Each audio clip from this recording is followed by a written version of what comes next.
Hello viewer, welcome to Women's View. I'm Anne Marini, your host. We're so glad that you're joining us once again. It's always a pleasure to have you. And before I tell you the title of today's topic, I just want to let you know that you can be able to listen to us live on YouTube. Our handle is GBS TV Kenya. Please subscribe. We're also on Facebook. The handle is GBS Kenya. Welcome to the show. With me in studio, I have two lovely ladies, and I want them to introduce themselves.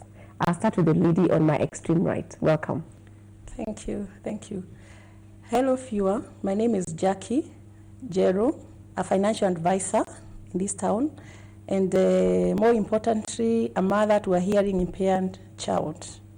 Welcome to the show, Jackie. Thank you so much for joining us. Welcome. I have another lady in studio, Karibu Sana. Hello, I am Lorna Muthamia Ochido. I am a speech and language therapist or pathologist practicing in Nairobi. My clinic is Hearsay and Read Clinic, but so happy to be here. Thank you so much, ladies. It's so great to have you because the topic that we're talking about today is delayed speech in children.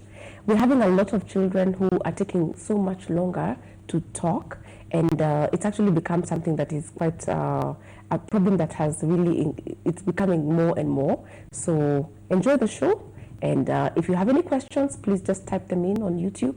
We also have an SMS line. The number is 21144. Thank you. Yeah, ladies, so it's so great to have you here. I'm so happy that you came because what we're talking about is very, very relevant. Yes. But I'd like you to give us a little bit of background about yourselves. So I think I'll start with Lorna. I like the name of your clinic. Hear, say, and read. Hear, say, and read. Yes. So you say that you're a speech and language therapist. How did you become that? Is it something you wanted to do from when you were a child? No, it's something I did not even know existed. Yes. Until my sister was diagnosed with a hearing impairment, just like Jackie's son, which is just a coincidence. So, and for us, there was no speech therapist that she could access in Mombasa, which is where I grew up. Okay. And I remember at one of her audiologist visits, so audiologist is the person who assesses or evaluates hearing. Yes. So not an ENT, not a doctor, not a pediatrician. So an audiologist. An audiologist, okay. Yes. And so I remember then I had just finished my high school, and he happened to just, suggest, why don't more Kenyans do speech therapy? Yes. Because then there was, I think, one speech therapist who was an expatriate that was working in Nairobi. Yes. And so, and I know for a while my family did contemplate whether half of us could move to Nairobi just so that, my sister could access speech therapy. And I just, it was just the right time because I wasn't quite sure I had not made up my mind about what I was going to do as a career. And this just ended up being a blessing in disguise for me because I truly found my calling in speech therapy. So how long was your sister was diagnosed with a speech hearing disorder? Like a hearing impairment. When she was about 2, I think she was about 18 months or 2. Ah, that was quite early. It was quite early, but she never ended up getting the early intervention. Okay. So by the time she started getting consistent therapy, she was about 5 or 6. And really at that time, you're on the older side. Okay. Yeah. Okay. Oh, cool. What about you, Jackie? Tell us a little bit about yourself and how you've come to find yourself in, this space of speech and speech therapy. Yes, it was in 2014 when I realized that Max, still at 3 years, he was still not able to talk. Max is your son, right? Maxwell is my son. He's now 8. He's turning 8 years in August. Okay. Oh, nice. So, January 2015. I decided to confront my fears now.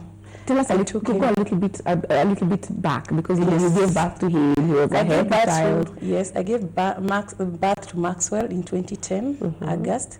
He was a normal baby, though he weighed 2 kgs. He grew well, but then he had delayed milestones. Like everything about his life was delayed and all that. So even walking was a problem, because I remember I even took him to a specialist, because my friends told me Maxwell had rickets. So I took him for a test. Unfortunately or fortunately, he did not have rickets. The doctor told me he was fine. Fortunately, yes. After a month, Max was not only walking but running. Good. He was actually running. So even speech, I thought it was normal for him to have the delay because of his history. But now what I didn't know is that he was not hearing. So in January 2015, I took him to I thought it was an ENT issue. Yes, ear, nose and throat. Maybe there's an infection. Yes, something like that. So I took him to the doctor. Then the doctor was like, did you ever have him tested for hearing? I was like, what is that? Why is it done? Why is it done? How is it done? Yes. So he referred me to another specialist who is called an audiologist, who specifically deals with the testing of the hearing. So we were taken there, we did the tests. At the end of it all, he confirmed that Maxwell was not hearing. He was only responding to round bangs. Yes, like when you put blasts, for high volumes is the only thing that he could never respond to. That one now explained why Maxwell in the house was always putting the highest volume of TV or in my car. Or if it is something that needs to be like, well, you need to have experts look into it. What was there a red flag for you, Jackie? What is it that made you go to the ENT? Because there's no fever. Yes. You know, what is the red flag that made you go? Yes. The thing that made me go, let me take you back. In 2014, August, I took Maxwell together with his brother to my dance village. I come from Embu. They stayed there for a week. On coming back, when I was picking them back, my dad said, by the way, you need to have Maxwell checked for his hearing because he was doing something with a spoon at the back behind him. Maxwell was not turning with one ear, but he was turning with the other ear. So the way of testing your father. Yeah, the way of testing. My father was a music teacher, so he knows how to do these things. So, it caught me by surprise, but I told him, okay, I'll think about it. We went back to Nairobi. Yes. Then again, I don't know, I kind of... Of course, you pushed it back. To be honest, nobody wants to think the years wrong with Yes. So I started watching him. Then in October, something happened. I had left Maxwell in the compound. He was still young then. So I left him in the compound, playing around. Then I went to job. When I reached my place of work, my neighbor called me. So he told me, Maxwell, Mama Maxwell, where are you? I told her I'm at home. I'm at work. So she was like, you may need to come back home, like immediately. So what has happened? Maxwell has been hit by a car in the compound. And not finished even 15 minutes. Well, so I told her to take Maxwell to the nearest clinic together with my helper. So they went. I found them. We were living in Syokimau then. So I found them at the nearest clinic. Luckily, he had only hurt the ankle of his feet. On asking about the story was this. They were playing in the compound. Then a vehicle was passing by. Yes. So the driver hooted, all the other kids ran away. But Maxwell could not because he never had. So that was my turning point now. At that point, you decided this is serious. So now I realized this thing is serious and I had to now take action and move forward. So now I started now going to the doctor, checking.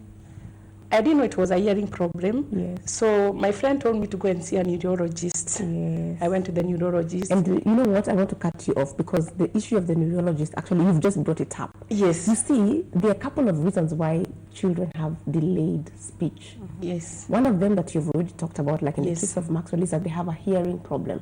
Yes. And if you can't hear, of course, you can't speak. You can't speak. But there's also other reasons, and we've talked about a neurologist, because Yes. there's something, I think, is there a relationship between, now I'm asking Lorna, the therapist, is there a relationship between autism and delayed speech, a correlation or something? Yes, one of the features of children who are on the autistic spectrum disorder are that they will have difficulty with acquiring timely speech and language skills. Okay. But to take you back to the red flags, so for Mama Maxwell, the red flag there was somebody, a family member, alerted her to the fact that there could be a chance that Maxwell isn't hearing. And it just so happened to be that family member was attuned to music. So I'm sure during the visit, Dad was, always trying to play music and figure it, and feeling that Maxwell, there was a bit of a disconnect. So that's, so a red flag in that case, a red flag, hearing issues or hearing infections are definitely a red flag. You never quite expect a child has a hearing loss. Yes. You never. You always comes as a be ready for that. It comes as a shock, because it's not a red flag. It's not something like, you're told, if your child doesn't respond to, if your child doesn't respond to like banging, you just say, maybe they were just ignoring, maybe they were just preoccupied. Yes. But there are other known red flags that parents can actually reliably look at as indicators for whether their child might have a speech and language disorder, for example. And that could be the fact that he was born at 2 kilos. I don't know if he was preterm. Was he preterm? No. He wasn't preterm. Full term. So if he was underweight. Yeah, so if he was preterm, then that would be a red flag for we need to watch out. Could there be other delays? Already you need to have this in your mind. You need to be like attuned to that. Yeah, looking out and just seeing what else. And Mama Maxwell talked about delayed milestones. So what are those milestones? So if your child is not holding their neck up by about 6 weeks, if they're not sitting by 6 months or 7 months, if they're not walking by between 9 and 1 and 2 months, so that is 14 months.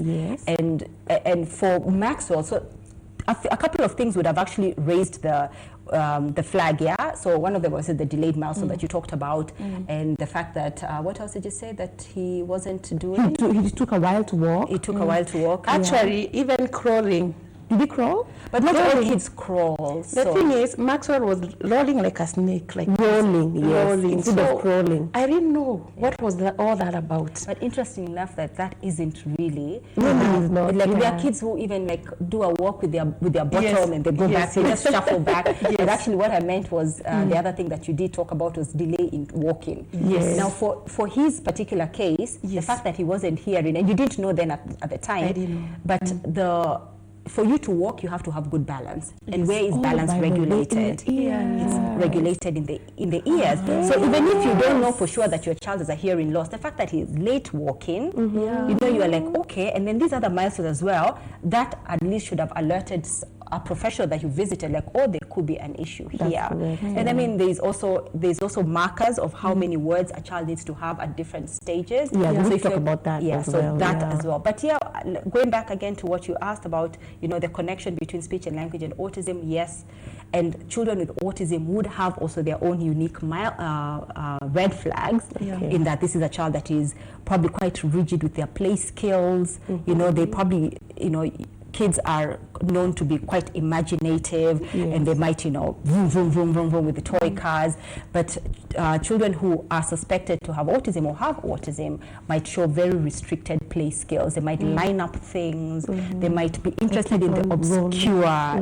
So they are turning over the car instead of driving it, and they are turning the wheels. They might have just a little obsessive tendencies to things. They might have lacking eye contact. They might have no interest in communicating, in interaction, in the social interaction. So if your child, and then on top of that, they might be delayed in meeting their expected, vocabulary milestones. So all those together can then, you know, so when a parent comes to the clinic for an evaluation, I look at the different things that the child is presented with, and that initial consultation is case history taking. So if Mama Maxwell came in and didn't know that the Maxwell had a hearing loss, I would look at, okay, that's the marker. I'm like, oh, have you had your ears tested? And if another parent comes in and, oh, my child is not social, they prefer their own company, they do this, and like, oh, that could be a marker. So then you're able to have a differential diagnosis, because a child that has a stutter presents differently from a child that has autism, from a child that has a hearing impairment. So that is the work of a speech therapist, to then look at what it is and make, you know, that differential diagnosis. Wow. And it's so interesting because there's so much correlation. I actually knew that balance has got something to do with the ear, but I've never actually known to be able to link the two, that if a child has delayed walking, I mean, it could also be something to do with their hearing, you know.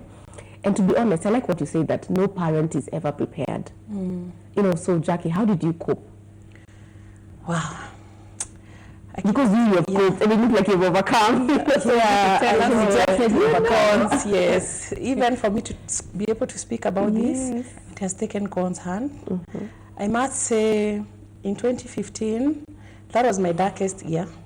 Yeah. When that year ended, I went to church for a crossover service, and I told God, I know you have a purpose for my life, because I never thought I was going to overcome it. Because, yes, I was in denial, I was depressed. I went through all that period, but then I realized no amount of crying, no amount of screaming was going to help the situation. This boy only depended on me. So I had to face the fact, shake off the dust, and start seeking help for him now. Yes. And you had mentioned earlier that you're the one who was experiencing this, because when you looked at Maxwell, was he also depressed? And now, the most amazing thing was that when I looked around the house, the happiest person was Maxwell in that house. He was very much okay with his life. He was very hyper, doing his things, happy. I was the only person who was grieved about this. The person who was depressed about all this. So I realized now I need to do something about it. So it's okay to go through this. That season was very important for me. Because I went through it, I learned about it, and then I had to come out of it.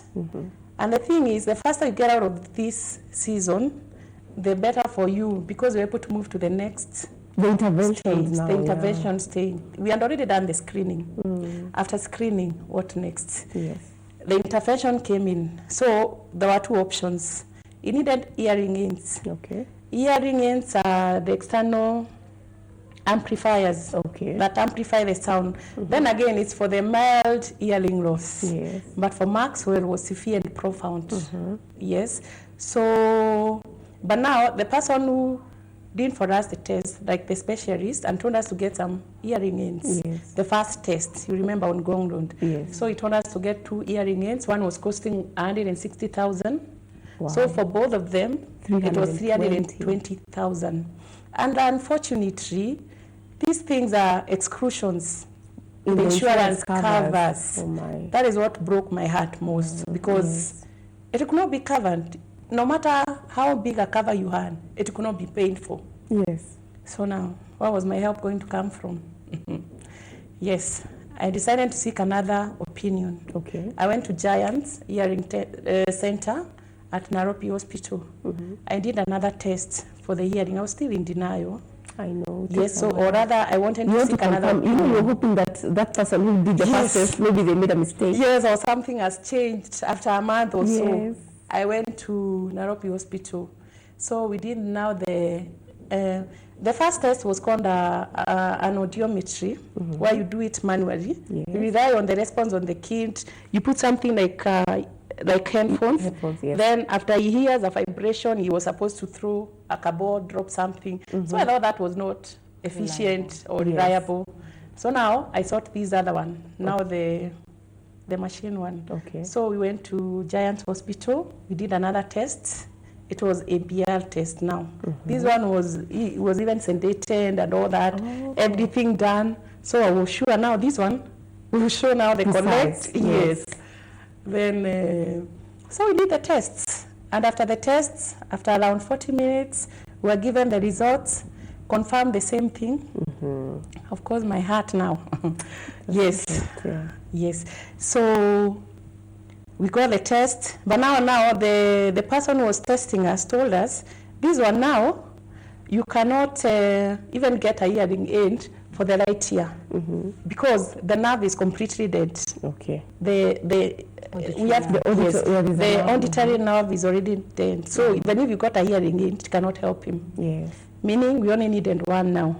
Yes, on the other ear. So, well, we got one hearing aid for the boy after a week or so.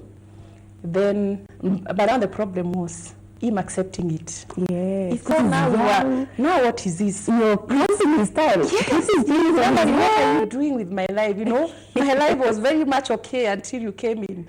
So he's trying to throw it. He was in another school that, this time Maxwell is in school, no, mark you. Because now I thought his delayed speech is because he doesn't have a sibling at home. Yes. So he needs to be out with the other kids. children to socialize. All this time he's in school for 2 years. And nobody at school was speaking. Apparently no teacher picked. But I don't blame them because even me as a mother, I not realized he had the hearing loss. So all this time his behavior was normal in terms of... Yes. Maxwell was There was nothing that was just about hyper. his behavior. Okay. Yes, he was just hyper, doing everything. That's a bit alarming, to be honest. Yes. I don't know whether maybe Lola, maybe is it okay? How come the teachers can't pick? I mean, I thought that the teachers should be able to pick. Thank God for your father who was a music teacher. Yeah. I know, thank God for him. But anyway, Yes. we'll Yeah. talk about that later. Okay. I mean, a lot of children do get missed, you know, and if a child is displaying all other typical, behaviors that are expected of a child, for children that have restricted social interaction, Yes. then like the ones that, if your child is suspected to be on the autism spectrum, Yes. then those ones are easier to pick because they're very rigid. But all other kids, I mean, Maxwell's case, he was playful as ever, he was able to interact. The only thing he couldn't do is just he wasn't talking. And probably he wasn't settling as well. And somebody could say, it could be what he's had for breakfast. It could be just that's his temperament. Maybe, or his temperament, maybe he's looked upon as a quiet child who, that's some people who are or just quite a high energetic child. Yes. If anything, they probably would have said, perhaps he's showing signs of attention deficit or ADD exactly. or ADHD. But children do get missed, unfortunately. And I have found schools that will pick up, but I think they tread very carefully. I know, yeah. Because and this is from talking to schools, they would say to us, they would even rather have me go in and speak during the parents' meeting, and hopefully the parents then just a little bit more, receptive. Because I think the minute schools, and probably in your case, they probably said, this mom hasn't mentioned anything. Yes. She probably already knows and she's not wanting to talk about it, so who are we? And then maybe some brave schools will then approach our parents and say, you know what, we suspect that, or we don't know what could be. How about you go and have them tested? Have you noticed? Actually, it's a very, very, very sensitive discussion to be. But I also know schools will say that when they do alert parents pull their kids out of school. Yeah, and actually, my case was different because now on the second school that he was in 2016, I was told, we are very sorry, we cannot accept your kid back in January. Get him another school. They told you that? Yes, so I was there a reason? He said they could not manage Maxwell. They could not, yet he had the hearing in, they could not manage Maxwell. So, I'm so broken.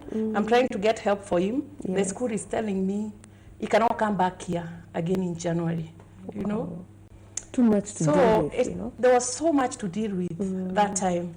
But I thank God for his grace because my relationship with God is what kept me together. Yes. So I was able to get him a school. The school was not very important at that point. Yeah. Because then again, remember, at this time, Maxwell is almost approaching 4. Yes. 4 years. There's another thing.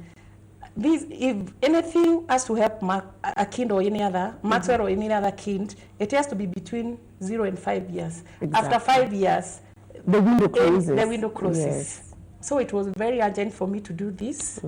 So after doing the hearing aid at Giants now, It never helped Maxwell. Yeah, he refused it, basically. He refused it. Yeah. The few times he had it, he could not hear, so it was noise to him. Then, now I was really interacting with people and all that, telling them about all this. Speaking. Then someone told me at Gertrude's, there was a week they were doing free testing, free screening and all that. Okay. So I went. I took Maxwell now for the 3rd test. Yes. That is where you met Rona. The great connection. Yes. So I went to Gertrude's. It was done the screening and all that. It confirmed the same thing. Yes. So now... But now you had to accept. Now I'd already accepted. Yes. Only that now this one was a free test. So I said, why just not? go. To not do any harm. They might find, there will be some help. Go to all these places. Yes. See what can really help you. Correct. So now we had to get a surgery done because now the hearing aids were not helping Maxwell. I remember by the end of 2016 and by the end of 2015 now, Maxwell was turning 4 years. Yes. So he has turned 4 years. I met another ENT doctor who told me now about this window period. Because now I thought I had until when he turns 10. You thought you had a lot of time. So now when he told me that I had to do this within 5 years, now that one caught me by surprise. I didn't know what to do now. But one thing for sure, what I did by the end of 2015, I wrote on my diary for 2016, my first goal was cochlear implant surgery for Maxwell. Yes. I didn't know the how, I didn't know how I was going to do it, but I knew it had to be done. And a cochlear implant surgery was not cheap. It was 3.2 million. What? Yes. 3.2 million. Wow. No insurance company was covering that. Oh my. I even planned a fundraiser. I started all that. Yes. But let me tell you, you are so amazing. I had to do it for him because I was looking every day when I went home, I looked at him. And I was asking God, if life is already too difficult for me, who does not have any disability, what about him? Who cannot hear, who cannot speak? How is his life going to be? Yes. Now, I forgot to say, when now I was told about that school, that I cannot take him back to the school in January. Yes. I started visiting institutions, trying to get him a special school and all that. But I thanked God because when I visited the special schools, I realized Maxwell does not have a problem. Exactly. Now you even got a change of heart. Before we go there, because that is really such a mindset shift. Yes. I want us to talk to Lorna. Lorna, tell us about the time limit. She's talking about you have got to get your intervention sorted between 0 and 5. Already, for you, Jackie, you discovered this when the child was 3. Yes. So you had 2 years. I mean, do you find that parents take too long to accept, grieve, and start dealing? Yeah, I do feel that. And like Jackie said, it is necessary. That season has to be dealt with. So you get parents who, so she went through the grieving and then she was able somehow, to snap herself out of it and now do the work that needs to be done. There are parents who just stick at the grieving for too long. And I understand, since, working in Kenya and setting up my practice 9 years ago in 2010 to date, I have found much more much more than just offering the therapy, it's also the counseling for parents. And what Jackie said, which is just, really, it rings true, is she was the only one grieving. Maxwell was just as happy as anything. And sometimes it is so hard to see this child as being whole, because they are whole, and you should be grateful. This child is here with you, contributing to all your happiness, and it's the reason why you are so driven. It's the reason why we are so driven, is for our children. And so when you look at them, still enjoy them the way they are, and still whatever you want to work on, to improve, those ones you can improve, but you really also have to be in the right frame of mind yourself as a parent. And in my practice, I have found if moms are committed, I don't know why it's never dads, but if moms are committed, and so I'm not faking this, just anecdotal research. This is what I'm saying. If the mom is driven and committed, that child moves so quick. And Maxwell is, when I say so quick, this has been a journey for Maxwell from 2016, but you can see he's in a mainstream school, he's doing well, and that will window you're talking about, we were told about, well, actually, we didn't know about it with my sister, you know. By the time she was, I mean, we found out early, 18 months, 2 years, but she didn't have intervention, just like how Maxwell had the hearing aids. Just hanging hearing aids over top of a child's ear does not ensure that they start talking. If anything, their world was quiet. And then now you've added noise and you've not helped their brains tune into the sound. So speech therapy helps a child's brain tune into this noise. It is noise to them. It's like it was nice and peaceful. Like if you're meditating, I know. And then suddenly, you're just like, no, you think it is helping me, but I'm thinking this is too loud. Unless you pair that hearing aid, you know, that increased amplification with the right auditory training or speech therapy, a child is always going to reject it.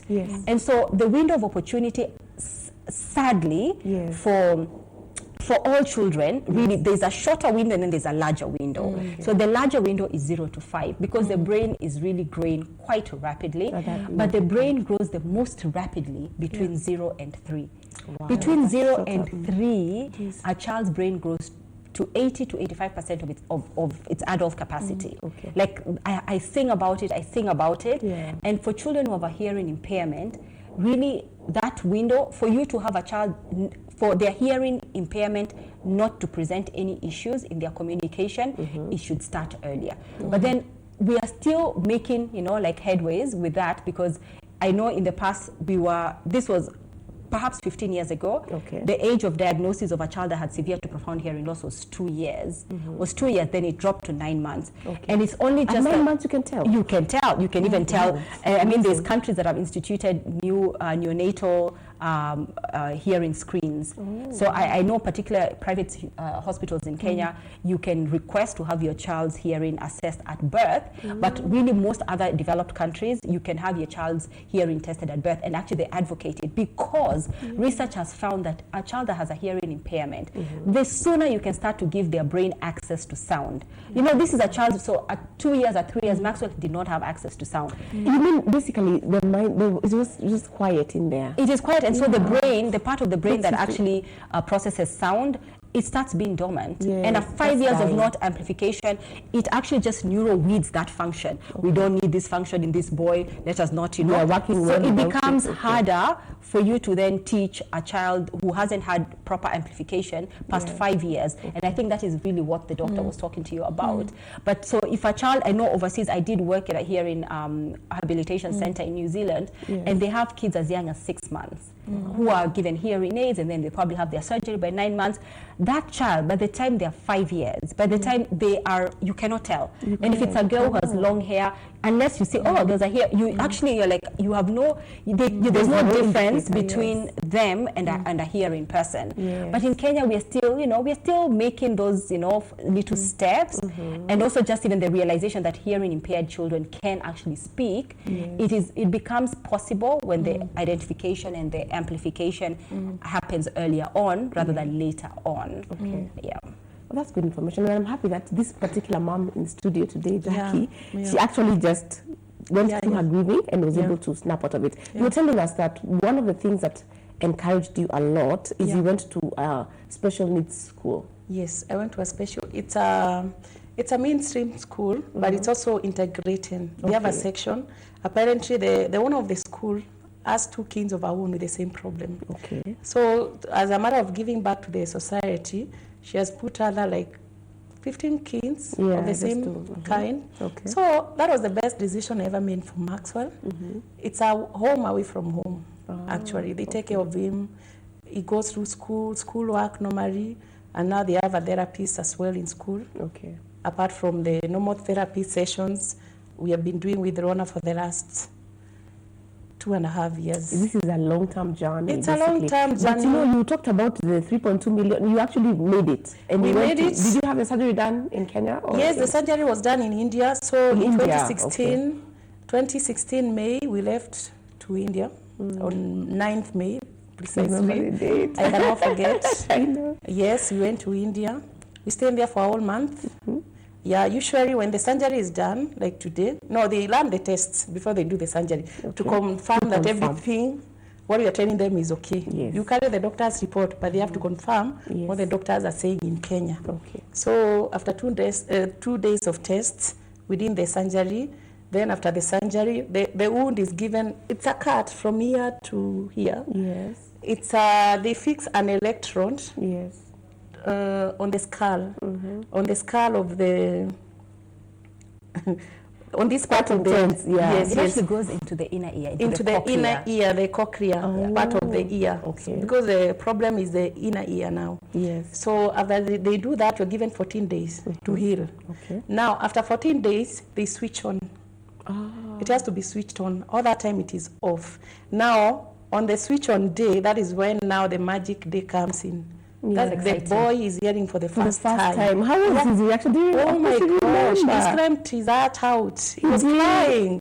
It was the first time was like hearing, you know. Oh wow. So And it's irritation for the child. irritation. It's because this has not been there before. Yes, so he's crying out of frustration and anger, not out of surprise. And wondering, what is this? What have you done to me? Yeah, because and this time, before he could remove it. Yes, because he could hear the issue yes. was external, but now it's inside. It's so internal. He can't. Maybe It's did he internal. try to keep hitting his head or something? Yes. Yeah. He has tried. He even fell down at some point. Yeah, because of But the we thank balance God issues. for His mercies. Thank He takes God. care of them. Yes. And then, so after that, after now the switch on, because now he's hearing, we began now the speech therapy. Yes. That is where now the rubber meets the road.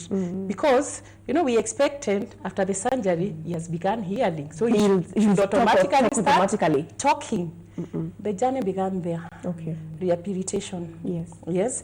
Because it is either you are committed to this all the way or you stop it.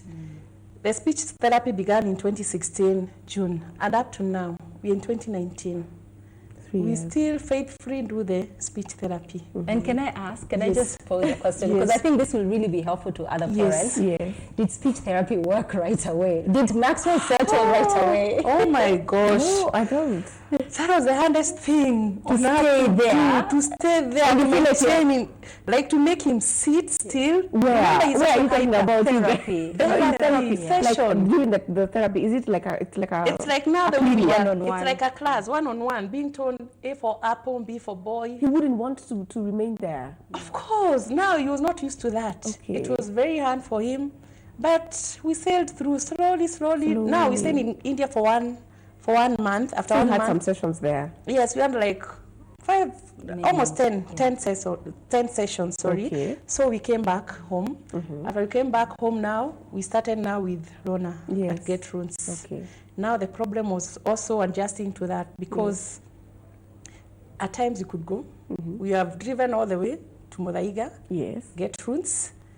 Nothing is happening. He decides he's not going to go through the session. He decides. We go back home. How does he decide? Does No, he? he's not. He's just throwing tantrums. whole He's time. even putting off this Oh thing that my you have given him God. because his life was very much okay without this thing. What is all this you're subjecting him to, So until now, I came up with a plan. I decided now I'll be carrying the house help Yes. with me because when I'm there, he's not concentrating. Yes. Sometimes He when the becomes mother is much there of a baby. So what I've been doing all these years, I carry the house help with you. with me. Okay. I stay at the parking, they get inside. Yes. They do their They session. they do their session. Then I drop Maxwell to school. By the way, Maxwell is in grade 1, which is standard 1. Well done. Yes, he's 8 years old. And I'm so grateful to God because yesterday he was asking me, Mom, where are you going? Really? Yeah. That awesome. Guess what? We need to take a short break, ladies. This is really awesome. Viewer, we'll take a short break, but we'll be right back. Thank you.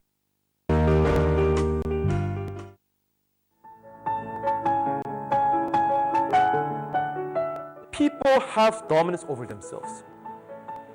Why? Daddy, no money. Give me money. I'll buy for you. Daddy, I said I don't have money. Hey, I know, Daddy. Can the Ethiopian change his skin? Or the leopard its spots?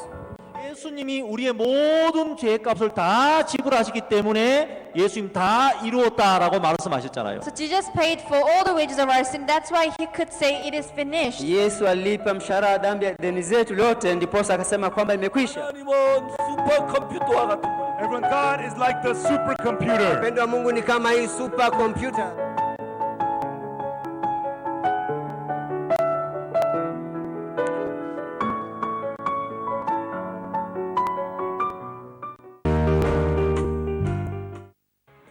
Kulipa is now easy with EasyPay. When you shop at your local supermarket, fuel your car, dine out, book a flight, make other payments or pay your bills, you want simplicity, security and convenience. It's accepted everywhere you see the EasyPay sign. And it works with other mobile networks too.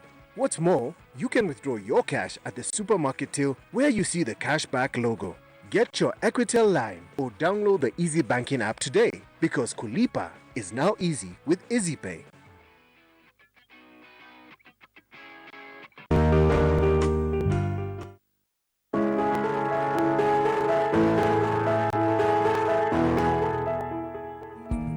Towards the end of 1994, Money Magazine published a story about the sharp rise in consumers shopping from home. That same year, 60 million consumers made $98 billion worth of purchase from home. And nearly all of it through phone orders prompted by mail, catalogs, and TV shopping channels. We as the GBS TV home shopping fraternity, we adhere to this. Home decor, fashion, foodstuff, and boxing. What you see is what you get.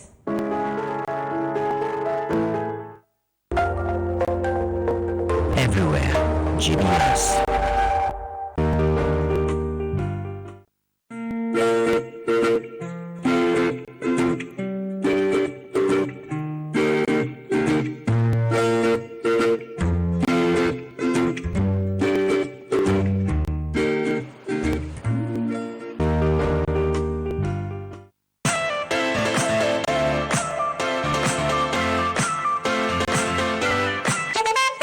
We're going to be in the kitchen learning how to do a few tricks.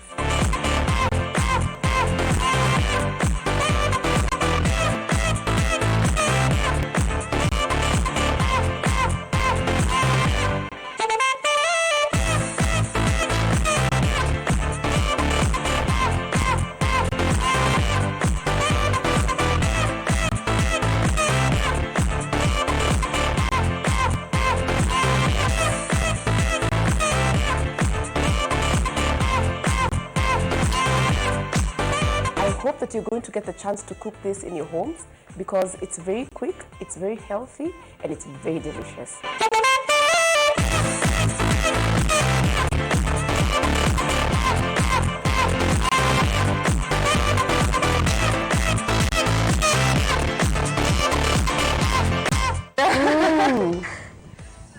It's so nice. I love it. I know.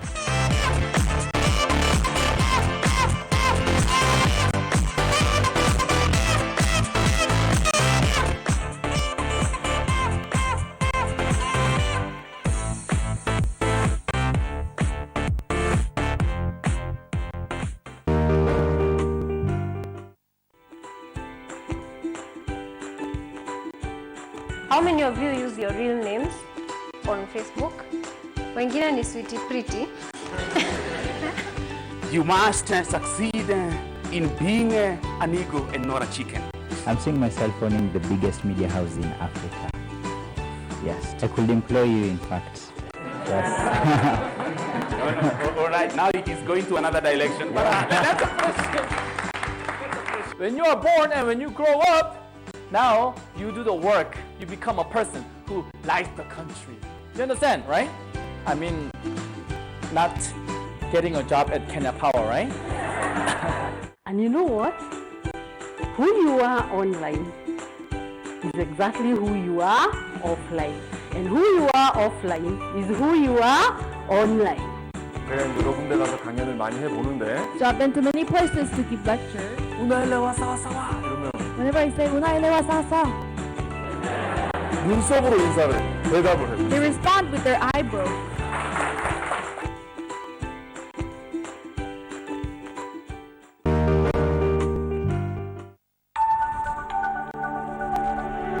Everywhere, GBS. Welcome back, viewer. Thank you so much for joining us. Today we're talking about delayed speech in children. And in studio, we've got experts. We have speech therapist, Lorna Muthama, and we also have a parent who has gone through the challenge of a child who couldn't hear and therefore couldn't speak, but now there's so much progress. So we were just talking about how difficult, or rather how challenging the speech therapy sessions are. Yes. But you were able to go, Lorna, you're talking about it took a while for Maxwell to settle. Yeah. Like, all credits to Mama Maxwell, because I have seen parents come and give up after 3 sessions, and I'm thinking 3 sessions. And it is very tough for parents because children are, their child is crying, throwing a tantrum, and you just want to, help, rescue them from that situation, but honestly, that is not the best thing to do in the long run. So Mama Maxwell, kudos to you because you stuck through it, and I think really Max was quite hyper energetic when she came for sessions, and Mom did the right thing by and usually we advise the same thing if she had not herself done it, like, don't you be out of the session, but always have somebody else that the child spends the most time with come into the session, and usually most times it's house help. So we don't always have parents come in and sit in the sessions. There are some kids who will perform with the parent in there, but for a majority of kids, and there's an interesting research I read somewhere that kids are worse behaved, 700% more worse behaved when they are with their mothers. And honestly, I see that. So by her sitting out, and then the house help comes in, and usually I say to parents, invest in a good house help, because that house help is one that is spending the most time with your child, except from obviously when they're at school as well. So you also need to likewise invest in a good school program. And then you come in and don't give up immediately. Like, I think Maxwell took 6 months to settle to a year. Like, they were not the most productive sessions. And I know parents who was paying out of pocket and feeling like, oh goodness, are we wasting money? Whether it was productive or not, it was still time. Actually, speech therapy is not cheap. A session of 40 minutes or a maximum of 1 hour, it costs 4,000. How much is it right now? Yeah, it's about 4,000. 4,000. There are particular institutions that charge even 6,000. And you're telling us that for Maxwell, you used to do them 3 times a week? Actually, up to now, not I used to. Up to now, from 2016 August, every week, I do Mondays, Thursdays, and Saturdays. 3 sessions per week. And you also have some sessions at sessions at school. At home also, we do something in the evening. Because we have to work on this boy, because now is for him to catch up. We want him to be a fine gentleman in future. You do. And he has to make it. Yes, it's either make it or make it. I know, there's no His option. purpose has to be accomplished. Yes. So Lorna, give us a little bit of insight about the duration. Because she's been doing it since 2016 August. It's almost 3 years.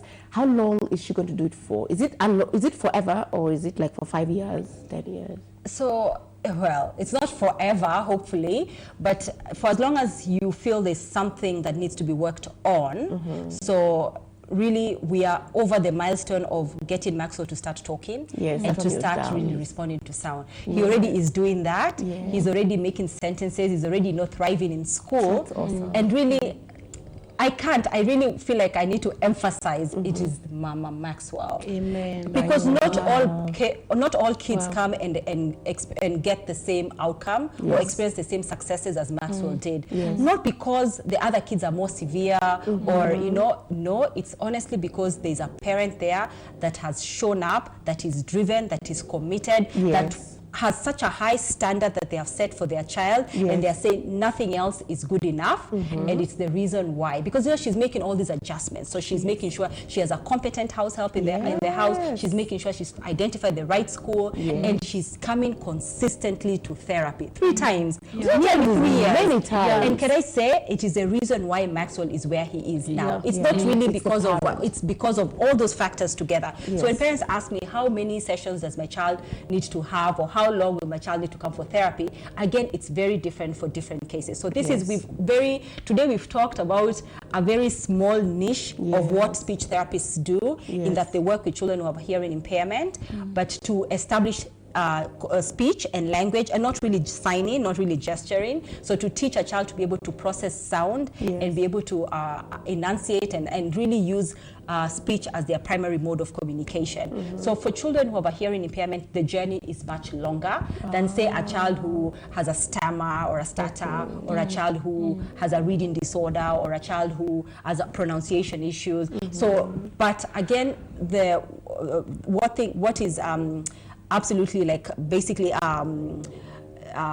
a given is that they have to come consistently, particularly during the early intervention. And then from there, if you feel like there's still a few things that need to be worked on that you still haven't achieved, and you feel like it's going to be an ongoing process.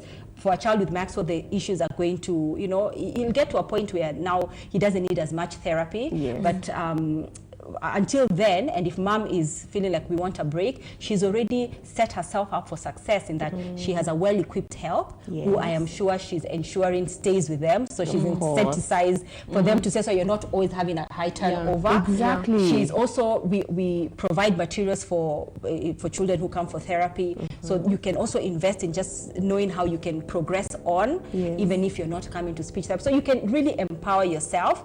I have an online course for parents who have children who have delayed language skills, so they don't necessarily have a hearing impairment, but basically to teaching parents how they can interact with their children at home to bring out the best out of them, the best out of their communication. So if you can invest in empowering yourself and the person that is working with your child, then basically you even if I one day decide to close shop, you still know what to do, as opposed to be you can't forever rely on I mean, even go to a different country or whatever. Yes, absolutely. I mean, overseas, I know they have a very good system for remediating issues in children who have, any delays, in that you'll be picked up by a professional for the early intervention. So first of all, they're getting the hearing neonatal testing at birth. If you identify, then you are connected. You're already supported as a parent. There's a system. Then they have the early intervention, which is paid for, and then after that, you're picked up when your child goes to mainstream school. They have a mainstream speech therapist that is, in all the schools, there's speech therapy. So it's very ideal.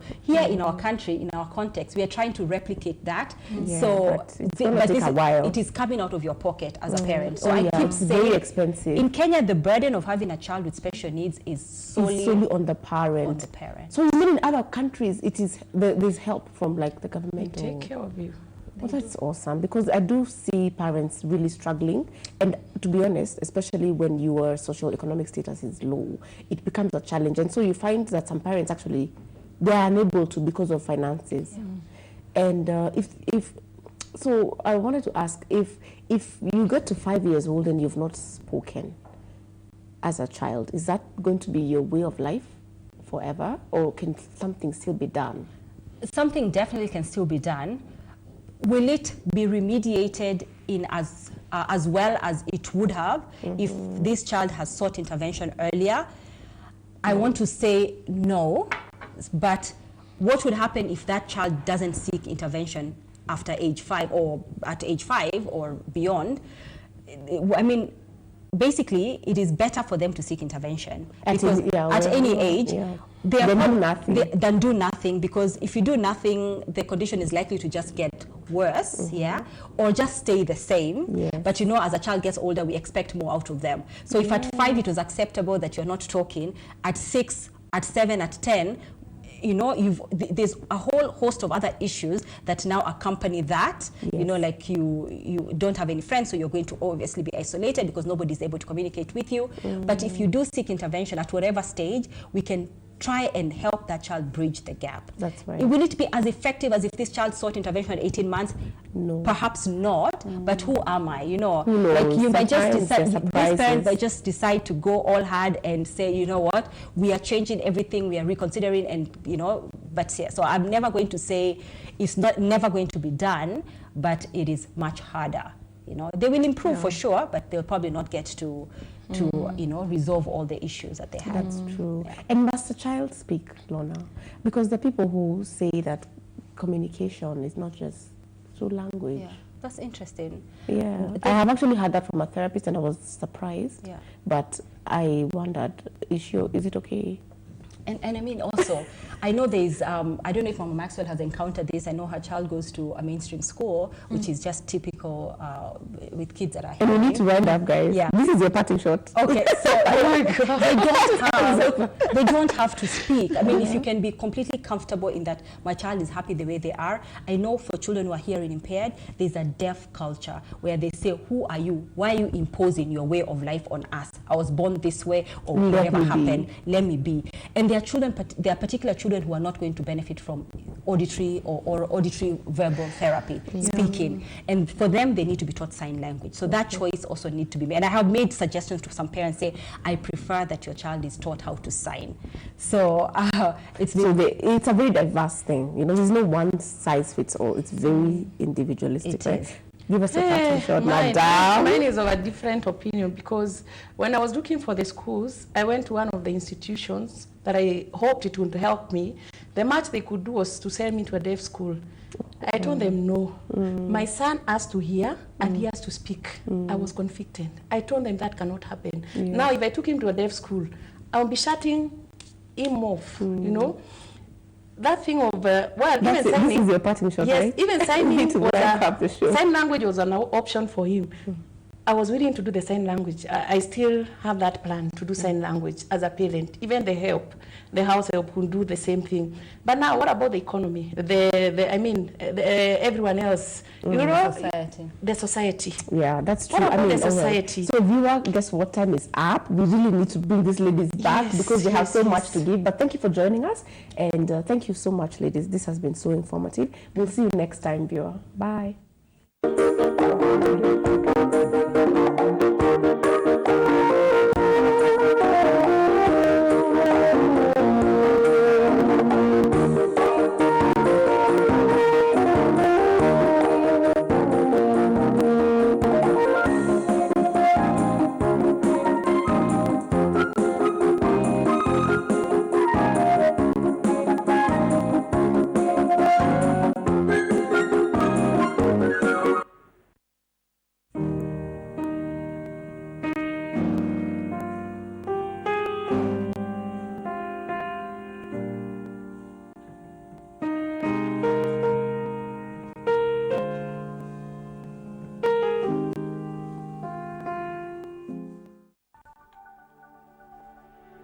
Everywhere, GBS.